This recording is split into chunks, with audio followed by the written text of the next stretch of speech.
Evening, Jeff from RV Diagnostics. April the 5th, 2025, about 3:30 in the evening.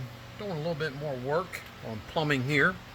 Just we're doing a freshwater tank check, RV inspection, but this can apply to any RV that has a freshwater tank and water pump system. Here we go again. We'll turn you around. I'm going to show you some of the things I did. It wasn't working, it wasn't sucking, so I figured out what it was. Alright, so that's the water pump, which is activated by the pressure switch here. You can play with these and get these up to 45, 50 psi. They're at 40, so 50 psi would be nice. Now, what you got is, I put on there, this is the tank fill from the other side to coach, where the city water connects. So that line comes down here, goes through here, goes through here into the tank. That's the fresh water tank. And there's some of the sensors right there. Alright, so this is how you would drain the tank. Alright, and then this on the fresh water tank, if it overflows because you accidentally left it or whatever, back in there, right there, where that gray elbows and that white hose is, that's this hose. That's your overflow. So let's talk about it. The overflow's down here, right? Well, maybe I can see it here. Hold on. There it is, right there. Hot doggy. Hot dog. There, it's in there. All right. So here we go. This is what's going to happen.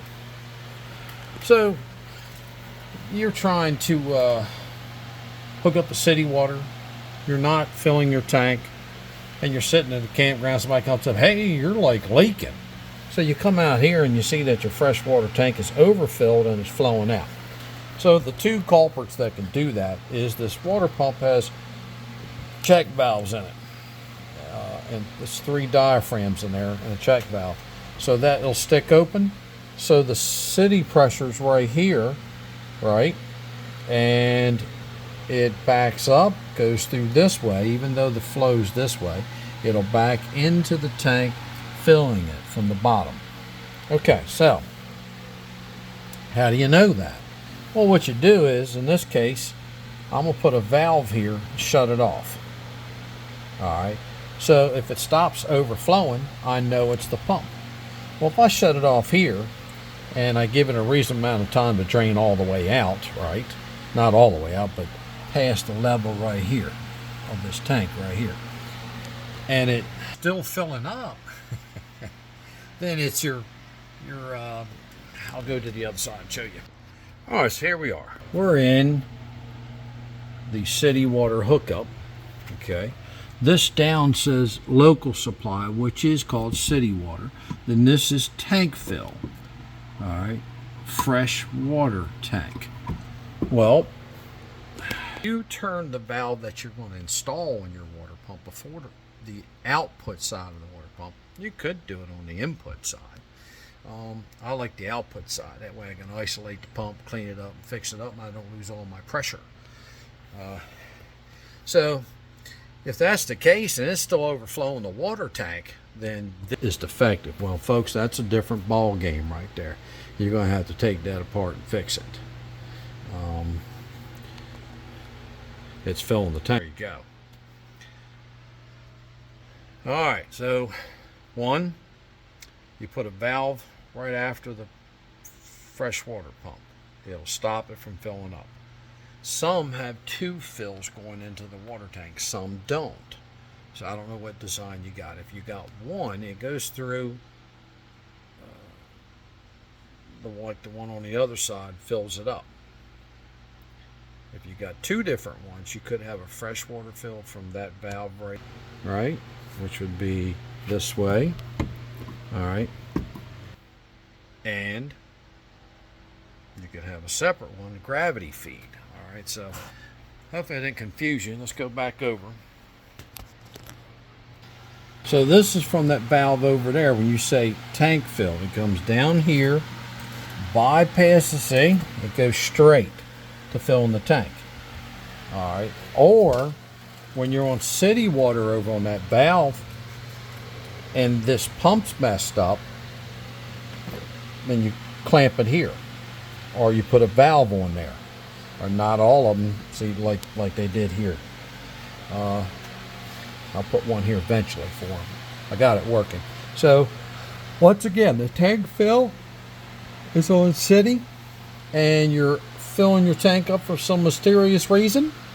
You put a valve on the output side of the water pump, turn it off, and say, well, guess what? It's still not filling the tank up, so it's the pump. If it's still filling the tank up, it's the city water select and tank fill select valve. Merry Christmas. That involves other issues. You still have to take it apart and fix it, because you're going to be bleeding all over the park, and people get upset over that. All right, so hopefully that helped you. So what we did here, well, this filter was clogged like crazy, so I cleaned it up. I said, well, let me see if the pump works. So I have all kind of little neat stuff. I got these when I winterize. See, I got the 90 degree, and I got the straight pump fitting. So I'll put that on there. I put it in this bucket, and lo and behold, the pump started pumping. Bum, bum, bum, bum, bum, bum, bum, bum, bum, and shut off. So I said to myself, the problem has to be on the suction side here.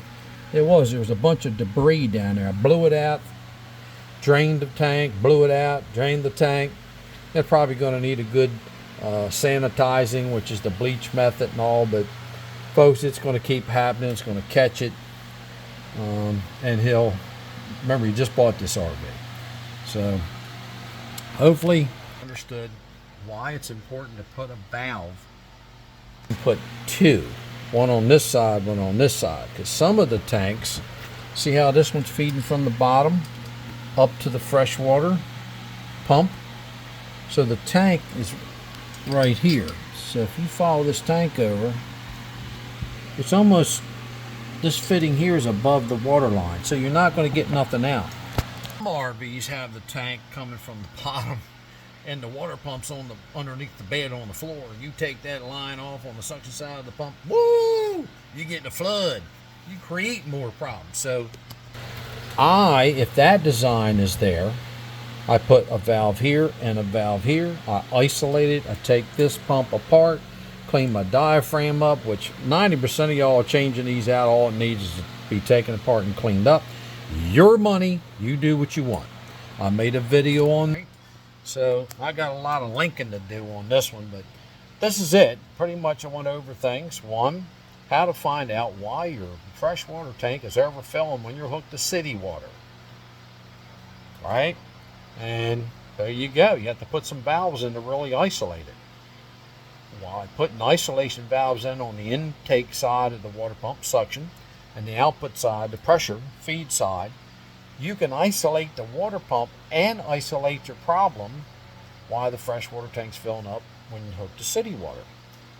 The other one is you can isolate the water pump, tear it down, fix it, clean it, fix it, reassemble, put it back in, save yourself money. Up to you, your money, spend what you want. There you go.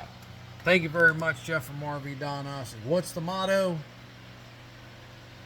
Test, not guess. Give me some thumbs up. Share me out there with people. Tell them about this RV Diagnostic YouTube channel. Over 770 troubleshooting videos, folks. You can't figure out some of the stuff. I do it step by step, man. There's thousands of people out there saving hundreds of thousands of dollars total. I think last year was $280-some-thousand. I got people email me, thank you, man, you saved me this. Thank you, saved me that.